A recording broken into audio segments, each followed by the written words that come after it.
Shalom rekan-rekan muda, bersyukur pada malam hari ini kita diberikan kesempatan untuk bisa bertemu kembali. Teman-teman, saya harap kita semua di dalam kondisi yang sehat dan pastinya kondisi yang berbahagia di dalam Tuhan. Meskipun sekarang kondisinya PPKM, tapi kita berusaha menikmati kehidupan kita bersama keluarga kita, bahkan apapun yang kita kerjakan. Teman-teman, sebelum kita mendengarkan firman Tuhan, mari kita berdoa. Tuhan, terima kasih ya Tuhan, pada malam hari ini Engkau memberikan kami kesempatan untuk bisa berkumpul Tuhan. Tuhan, pada saat orang lain mungkin mencari kesenangan di luar ya Tuhan, terima kasih akan kesempatan yang Kau berikan kepada kami sehingga kami berani mengambil komitmen untuk mendengarkan firman Tuhan. Tuhan, pada malam hari ini kami mau belajar bagaimana cara menjadi anak Tuhan yang benar. Biarlah Engkau memimpin setiap kami agar kami dapat mendengarkan firman Tuhan dengan baik.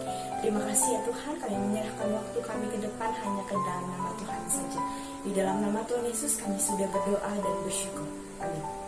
Teman-teman, sebelum kita mendengarkan firman Tuhan, mungkin sekedar happy ya, jadi kita nggak terlalu tegang. Nah, teman-teman, aku akan tayangkan foto di bagian ini. Kira-kiranya teman-teman tahu nggak sih tokoh-tokoh yang aku tayangin ini? Nah, yang pertama ini. Coba diamati dulu. Tapi kayaknya kalau nggak terlalu diamati, pastinya kita tahu sih siapa. Kalau kita nggak tahu, kayaknya kita ditenggelamkan gitu ya dari bangsa ini. Enggak lah ya. Kita tahu ya pasti ini presiden kita, Presiden Jokowi. Nah, yang kedua teman-teman, foto ini. Ada yang tahu ini siapa? Ya, yang SMP, SMA, mungkin ya pasti tahu sih ya gambar ini siapa, foto ini. Ini adalah Insinyur Soekarno. Nah teman-teman, dari foto yang tadi udah ditayangkan, kita mengerti bahwa ini mereka adalah orang-orang yang penting. Mereka adalah tokoh yang penting. Mereka ini bukan orang sembarangan.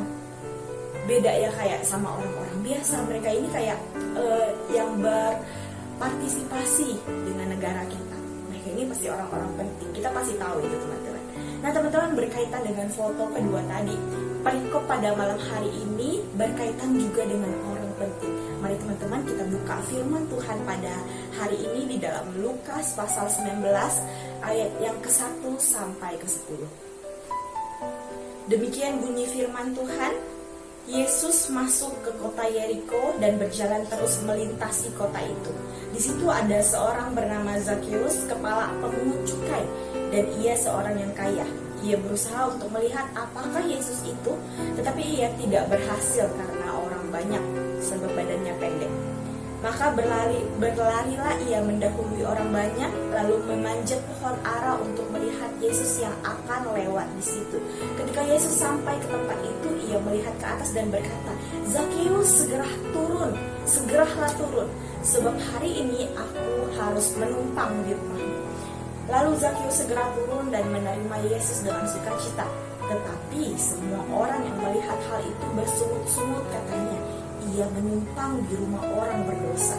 Tetapi Zakheus berdiri dan berkata kepada Tuhan, "Tuhan, setengah dari milikku akan kuberikan kepada orang miskin, dan sekiranya ada sesuatu yang kuperas dari seseorang akan kukembalikan 4 kali lipat."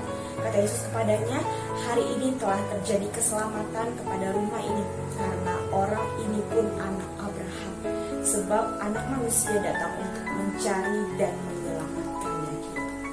Teman-teman, berkaitan dengan apa yang kita baca dan kedua tokoh Indonesia, pahlawan Indonesia, mereka mempunyai karakteristik yang sama.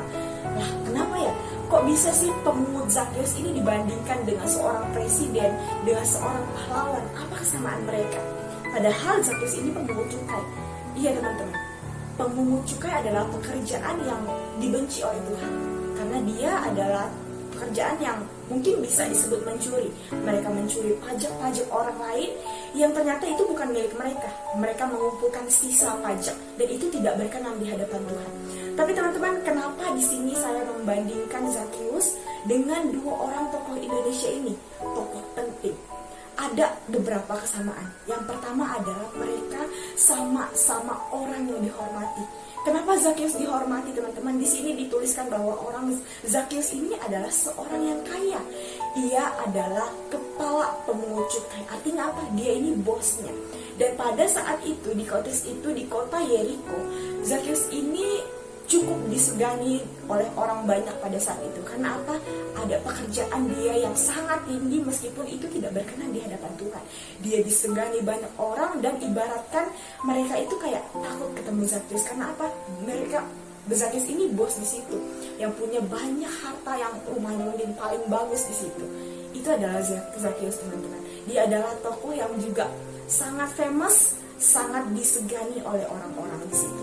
Teman-teman, melalui kisah Zakheus ini mungkin kita bertanya-tanya, apa sih yang sebenarnya bisa diteladani oleh seorang Zakheus ini? Dia kan orang berdosa. Kenapa kita membahas ini? Teman-teman, kita pada malam hari ini ingin belajar bagaimana kita melihat sesama kita sebagai orang berdosa.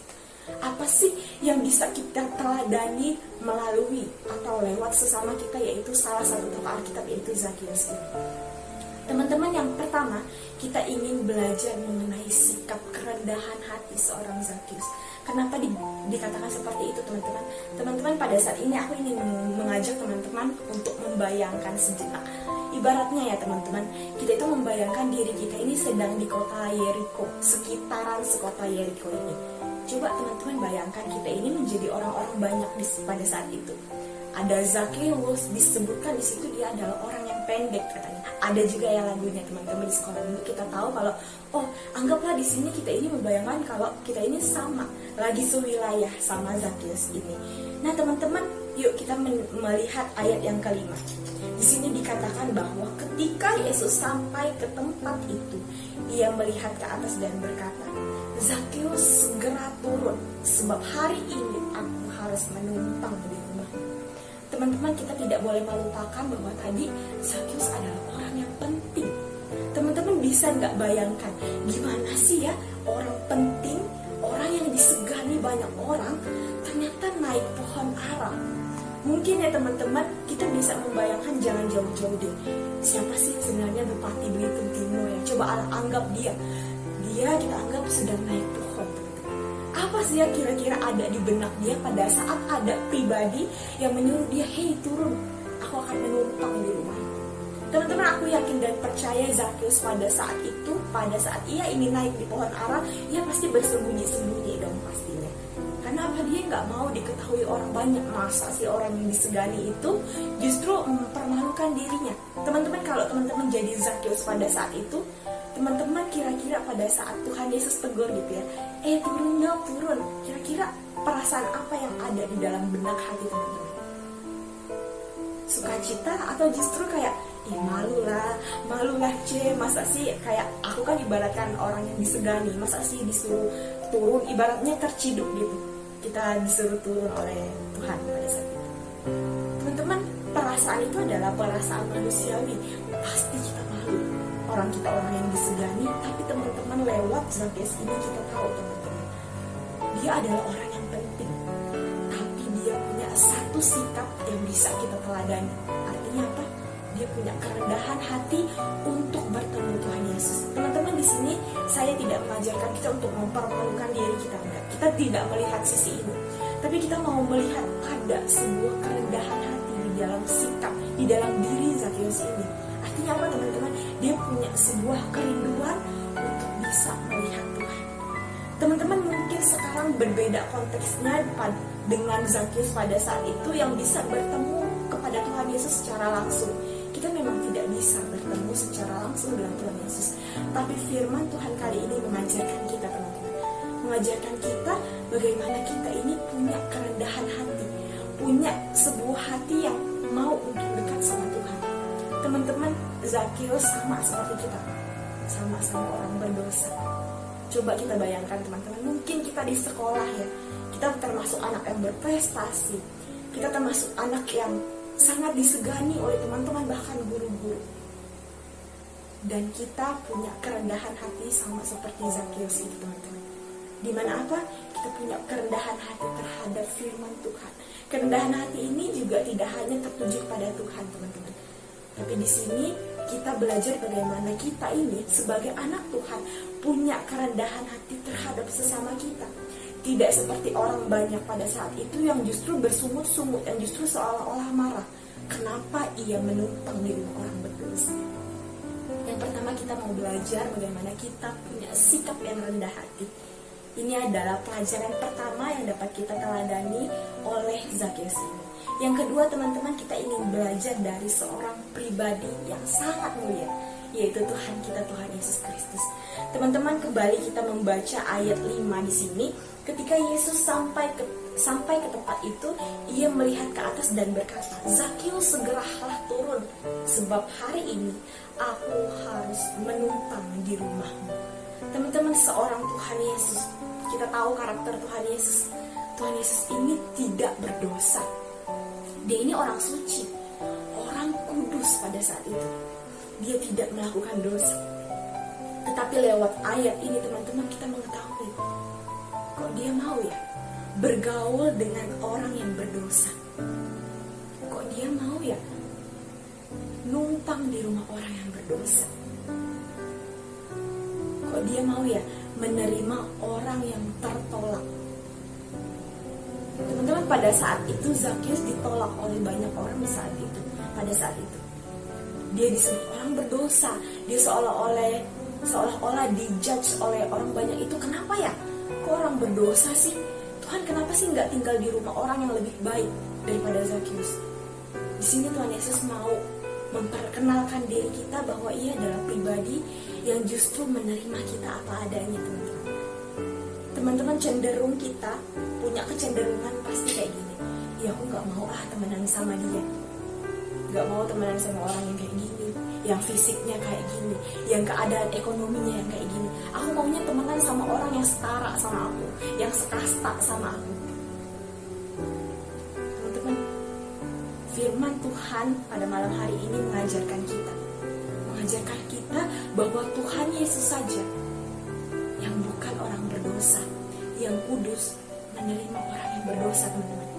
Dari sini kita seolah-olah harusnya tertegur ya, teman-teman.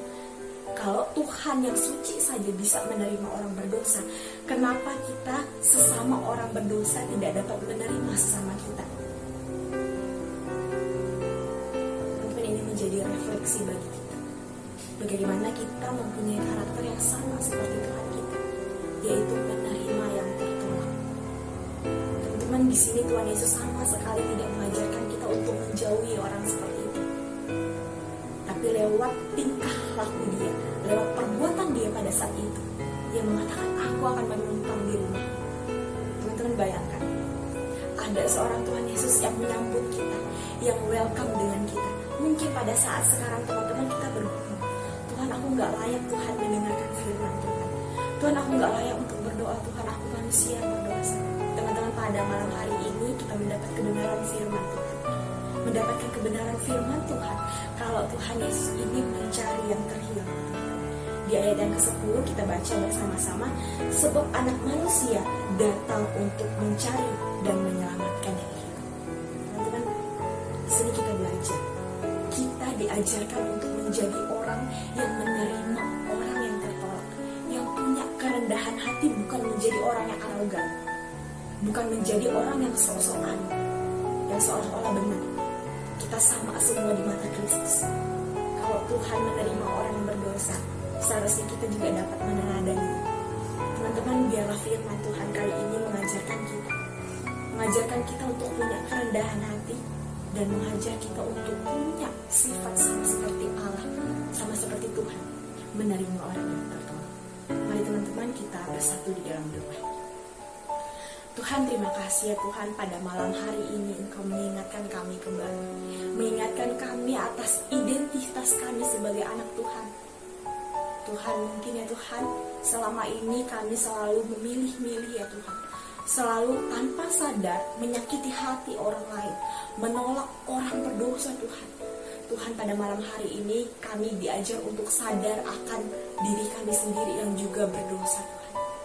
Pada malam hari ini kami ingin belajar untuk punya sikap yang rendah hati, punya sikap seperti Tuhan Yesus yang tidak memilih siapapun, bahkan dia menyambut orang berdosa. Tuhan, jikalau kami Engkau sambut Tuhan, ajar kami untuk menyambut sesama kami, sama seperti Tuhan menyambut kami. Terima kasih ya Tuhan. Biarlah firman Tuhan pada hari ini menjadi peringatan bagi kami agar kami dapat melakukan ini dalam kehidupan sehari-hari. Terima kasih ya Tuhan, kami menyerahkan waktu kami ke depan. Kami menyerahkan aktivitas kami ke depan hanya ke dalam tangan Tuhan saja.